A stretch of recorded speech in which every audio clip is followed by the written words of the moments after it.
नमस्कार मित्रांनो, भक्ती ज्ञान शिक्षा यूट्यूब चॅनलमध्ये आपणास पुन्हा एकदा मनापासून स्वागत आहे. भगवान शिवजी कावळ्याला शिकवण देतात की या जगात सर्वात मोठे दुःख काय आहे. मी तुम्हाला एक कहाणीद्वारे सांगणार आहे. कहाणी फार ज्ञानवर्धक आणि उत्साहदायी आहे, म्हणून शेवटपर्यंत कहाणी ऐकावी. कहाणी अर्धवट सोडू नका. मित्रांनो, चॅनलवर नवीन असाल तर आमच्या या भक्ती ज्ञान शिक्षा चॅनलला सबस्क्राईब करून बेल आयकॉन ही नक्की दाबा. असे छान छान व्हिडिओचे नोटिफिकेशन तुम्हाला मिळेल.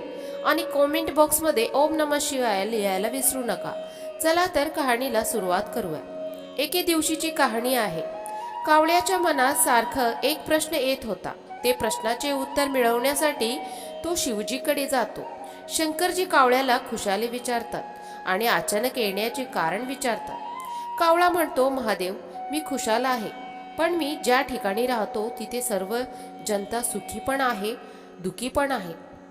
पण मला सुखी लोकांपेक्षा जास्त दुखी लोक दिसत आहेत. दुखी व्यक्ती एकमेकांशी आपले दुःख व्यक्त करतात आणि एकमेकांना सांगतात की मी सर्वात जास्त दुखी आहे. दुसरा म्हणतो, जास्त दुखी तर मी आहे. ते म्हणतात की आम्हाला एवढे दुःख आहे की जगात कुणालाच नसेल. जगात सर्वात मोठे दुःख जे आहे ते आम्हाला आहे. एक व्यक्ती असं सांगतो तर दुसरा व्यक्ती लगेच आपले दुःख सांगायला लागतो. तो म्हणतो, सर्वात जास्त दुःख आम्हाला आहे. कावळा म्हणतो, महादेव, हे सगळे ऐकून मी चिंतित झालो आहे की खरंच सर्वात मोठं दुःख कोणते आहे. आणि देवा, तुम्ही मला हे समजावून सांगा, खरे काय आहे. मी जाणून घेण्यासाठी फार व्याकुळ झालो आहे. शंकरजी हसतात, म्हणतात, तू व्याकुळ होऊ नको. मी तुला सांगतो सर्वात मोठे दुःख आणि खरे दुःख काय आहे. आता मी तुला एक छोटीशी कहाणी सांगतो. त्या कहाणीतून तुला तुझे प्रश्नांचे उत्तरे मिळतील. एका गावात एक माधव नावाचा व्यक्ती राहत होता. तो कायम नाराज असायचा. तो कोणतेच काम करत नसे आणि त्याच जवळ पैसे कमवण्याची कोणते साधने नव्हते. परिवारातील सर्व त्याला टोमणे मारायचे. तुझे सर्व मित्र कमवायला लागले आहे आणि तू अजूनही तसाच निकम्मा फिरत आहेस. लोक त्याला विचारायचे की तू काय काम करतोस, पण त्याला हे सांगायला लाज वाटायची की मी अजून काहीच काम करत नाहीये. असे त्या लोकांचे वेगवेगळे टोमणे ऐकून तो लोकांपासून दूर राहायला लागला. तो कुणाला तोंड दाखवत नव्हता. त्याचे दुःख एवढे होते की तो ह्या धर्तीवर स्वतःला ओझं समजत होता. मी उगाच जगत आहे असे त्याला वाटत होते. मी तर काहीच कामाचा नाही. मी काहीच काम करत नाही. त्यापेक्षा मी मेलेले बरे आहे. तो एकटा बसून विचार करून रडत असायचा आणि तो आपल्या नशिबाबरोबरच देवालाही दोष द्यायचा. हे देव, मी फार दुःखी आहे. तू मला एवढे दुःख का दिले. शंकरजी कावळ्याला म्हणतात.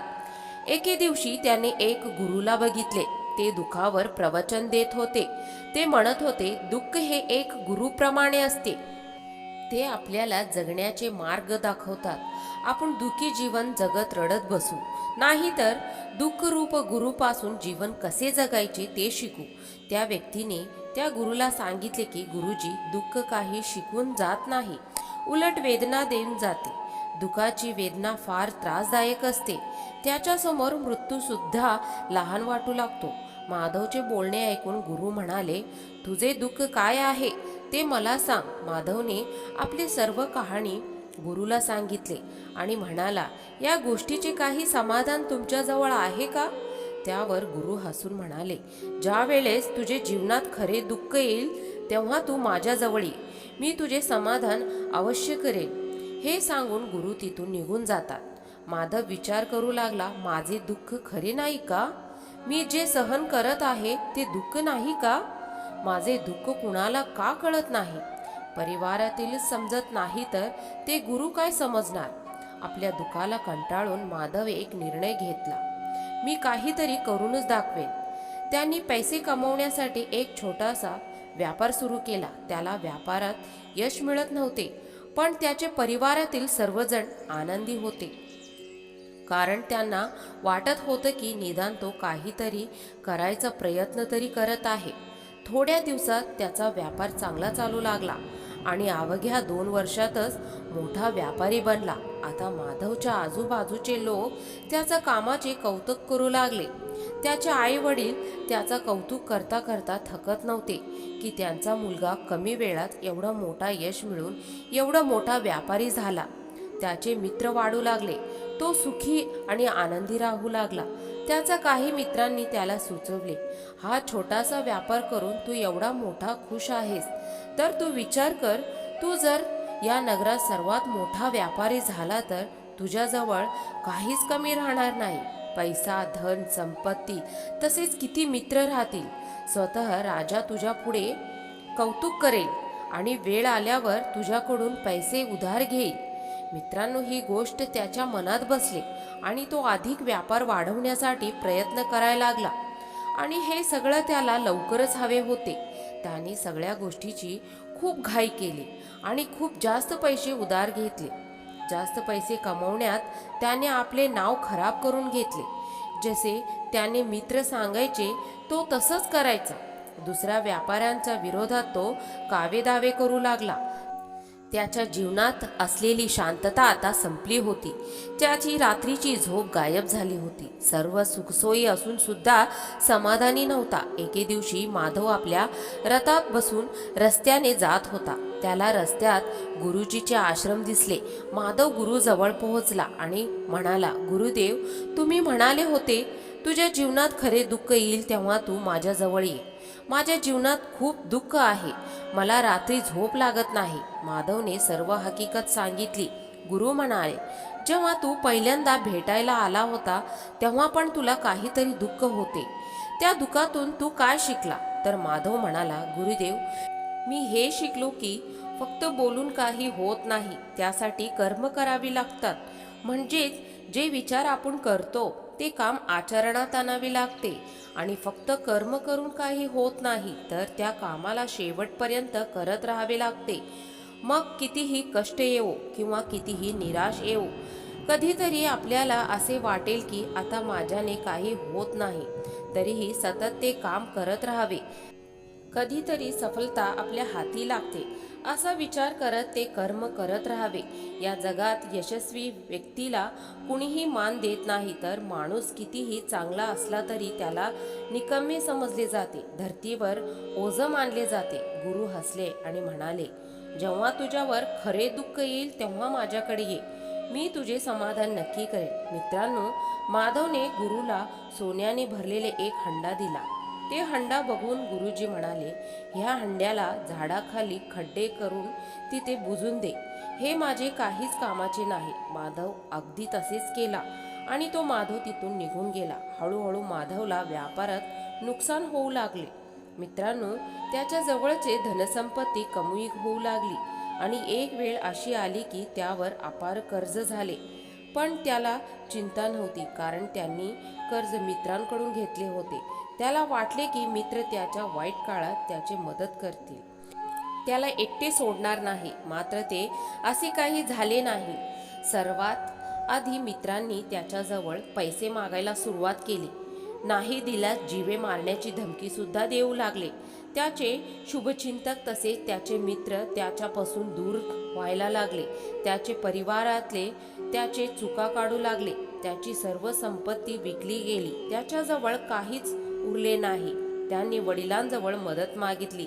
वडील म्हणाले, माझ्याजवळ थोडीच संपत्ती आहे. मी तुला दिले तर तुझी आईला मी कुठे ठेवू? काय खाऊ घालू?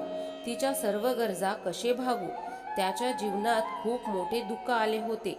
पण मित्रांनो, आता त्याच्या जीवनात असे कोणीच उरले नव्हते की जे त्याला सांभाळून घेईल. मित्रांकडून मिळालेल्या अविश्वासामुळे तो पूर्णपणे खचून गेला होता. त्याला वाटत होते आता मरणाशिवाय दुसरा काही उपाय नाही. जीव द्यावा म्हणून तो एका नदीकडे जातो. अचानक रस्त्यात त्याला लक्षात येते की गुरुने सांगितले होते की जेव्हा तुझ्यावर खरे दुःख येईल तेव्हा तू माझ्याकडे ये. असा विचार करून माधव गुरुकडे जातो आणि गुरूंना सर्व हकीकत सांगतो आणि म्हणतो, हे गुरुदेव, माझे दुःखाचे निवारण करा. परत गुरुदेव म्हणाले, तुझा जीवनात खरे दुःख येईल तेव्हा तू माझ्याकडे ये. माधव म्हणाला, गुरुजी, खरे दुःख म्हणजे काय? माझ्यावरती वाईट वेळ आली आहे, ते दुःख नाही का? गुरुजी म्हणाले, तुला जे दुःख झाले त्यातून तू काय शिकला? तुला काय शिकायला मिळालं? त्यावर माधव म्हणाला, माझ्या प्रगतीचे जे लोक माझ्या बरोबर आले त्यांनी मला साथ दिले, तेच मला धोका सुद्धा दिले. माझ्यावर वाईट वेळ आली तेव्हा माझे साथ देण्याऐवजी माझा फायदा उठविले.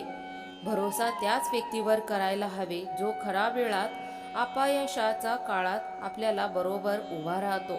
असे लोक फार कमी मिळतात. अशा लोकांची नेहमी कदर करायला हवी.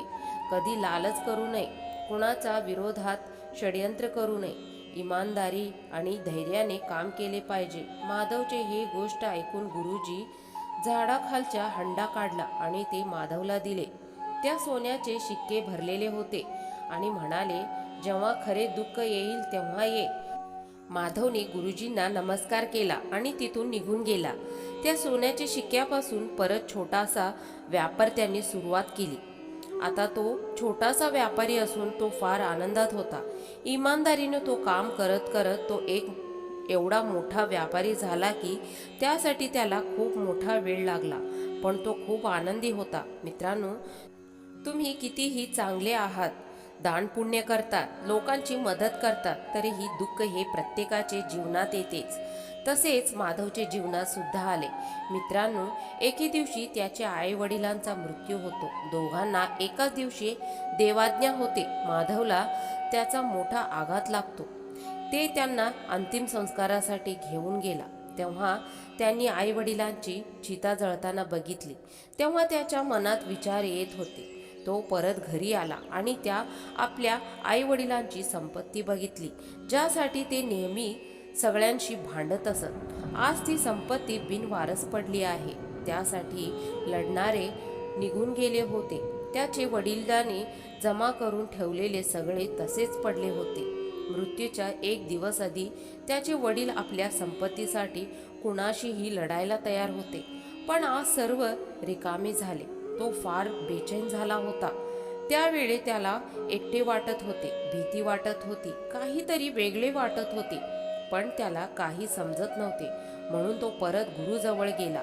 गुरुने त्याला बघताच विचारले, आता काय दुःख आले आहे? तेव्हा माधव म्हणाला, माझ्या आयुष्यात तसं सर्व ठीक आहे. आज माझ्या आई वडिलांचा मृत्यू झाला आणि मी फार दुःखी आहे. तेव्हा गुरुजी म्हणाले, ह्यात दुःखी होण्यासारखं काय आहे? एके दिवशी सगळ्यांनाच जायचं आहे. इथे अमर कुणीच नाही. तुला सुद्धा एके दिवशी मरण येणारच आहे. आज, उद्या किंवा आता सुद्धा तू मरू शकतो.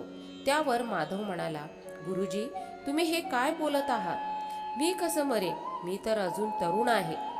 गुरुजी म्हणाले, हा भ्रम सगळ्यांनाच असतो की मृत्यू फक्त म्हाताऱ्यांनाच येतो. असे नाही, त्यांच्यासमोर तरुणांना सुद्धा मृत्यू येत असतो. लहान मुलं सुद्धा वेळेआधी मरतात.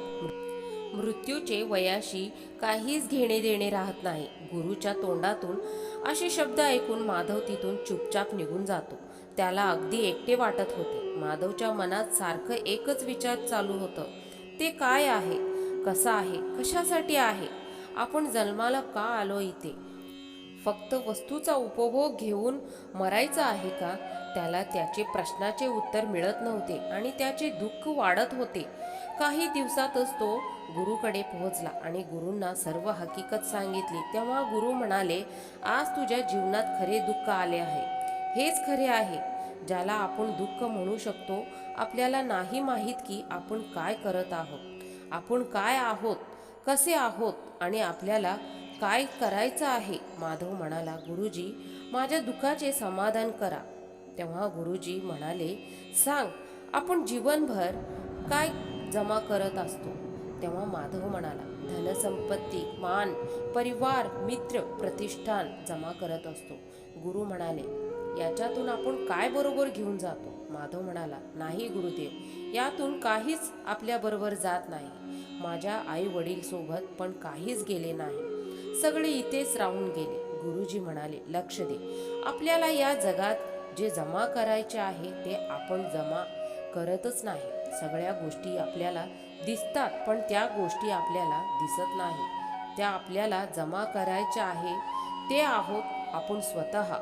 कारण जेव्हा आपला मृत्यू होतो त्यावेळी आपण स्वतःला ओळखू शकतो. आपण स्वतःला वाटून घेतले आहे धनसंपत्ती कमावण्यात, मान प्रतिष्ठान करण्यात, लोभ करण्यात, जातीपात भेद करण्यात, प्रेम तिरस्कार करण्यात, मोह करण्यात, दुसऱ्यांना लुटण्यात आणि स्वतःला लुटून देण्यात, अनेक इच्छा पूर्ण करण्याची आपली आकांक्षात रूपांतर झाले आहे.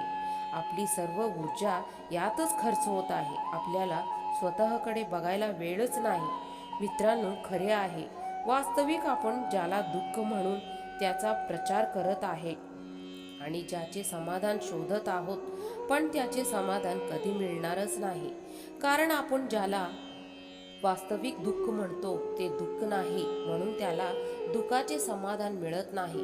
ते सर्व गोष्टीत फसत जातात, प्रत्येक परिस्थितीत रडत राहतात. प्रत्येकाला आपल्या समस्यांचे समाधान म्हणून मृत्यू डोळ्यापुढे दिसतो, पण ते खरे समाधान नाही. जर आपल्याला या गोष्टीचं समाधान हवे असेल तर आपल्याला आंतरिक शक्तीला ओळखायला लागेल. आपल्यात असणारी ऊर्जा एकत्रित करावी, स्वतःवर लक्ष द्यावे लागेल. मृत्यूआधी स्वतःला ओळखा. तेव्हा माधव म्हणाला, मग गुरुदेव, आपल्याला हे जग सोडून द्यायला हवे? आपल्या इच्छा दाबून ठेवायला पाहिजे? धनसंपत्ती जमा करायला हवे की नाही? स्वतःवर किंवा इतरांवर प्रेम नाही केले पाहिजे? तेव्हा गुरु म्हणाले, तुमच्यातून इच्छा, कामना आणि वासना अशाच निघत राहतात. जसा डोंगरावरून दगड पडत राहतात, त्यावर डोंगराचे काही नियंत्रण राहत नाही. आपले मनावर नियंत्रण नसेल तर दुःखी होण्याशिवाय आपल्याजवळ काहीच उरत नाही. जेव्हा एकत्र व्हाल तेव्हा सर्व नियंत्रणात राहते. इच्छा सुद्धा त्यावेळी आपल्या इच्छेने निघतात. माधव म्हणाला, गुरुदेव, तुम्ही माझ्या खऱ्या दुःखाचे निवारण केले. मी समजून गेलो की खरे दुःख काय आहे. तुम्ही या माझ्या समस्येचे निवारण केले, यामुळे तुमचे खूप खूप आभार आहे. गुरुजी, खरे आहे की आपल्या शरीरात खूप ऊर्जा आहे, खूप शक्ती आहे, पण या व्यर्थ गोष्टीत वाटल्या गेल्या आहेत. असे आहेत जसे एक शक्तिशाली मशीन एखाद्या लहान मुलांच्या हातात दिले आहे. त्यावर बसून चालवण्याचे नाटक करतात, कारण त्यांना एवढेच माहीत असते की ही अशीच चालते आणि आपण सुद्धा तसेच शरीराला चालवत असतो. मित्रांनो, याचा खऱ्या शक्तीचा वापर करा. आपण कधी करू शकत नाही. स्वतःला एकत्र करणे किंवा ओळखण्याचा अर्थ असा नाही की आपण संन्यास घ्यावा, सांसारिक जीवनाचा त्याग करावा किंवा सगळे सोडून कुठेतरी निघून जावे. मुलांसाठी धनसंपत्ती जमा करू नये. जसे मोठे मुलं समजदार होतात तेव्हा तो बाईक किंवा कार घेऊन आपल्या ध्येयावर पोहोचतात. त्यांनी जर कार चालवली नाही तर ती तिथेच उभी राहिली आणि मनात व्यहम राहील की आपण कुठेतरी जात आहोत. जसे लहान मुलं तोंडातून आवाज करून गाडी चालवण्याचे नाटक करतात, पण ते तिथेच राहतात, ते कुठेच पोहोचत नाही. तर मित्रांनो, हेच आहे आपल्या जीवनातील खरे दुःख. महादेव कावळ्याला विचारतात, आता तुला समजला की नाही या जगातील खरे दुःख काय आहे? कावळा म्हणतो, मी धन्य आहे. तुमच्या या कहाणीद्वारे मी समजून गेलो जगातील खरे दुःख काय आहे. शंकरजींना नमन करून कावळा आपल्या नगरात निघून जातो. मित्रांनो, ही कहाणी इथे संपते. कहाणी आवडली असेल तर कॉमेंटमध्ये ओम नमः शिवाय लिहायला विसरू नका. कहाणी सांगताना काही चूक झाली असेल तर माफी असावी. ओम नमः शिवाय.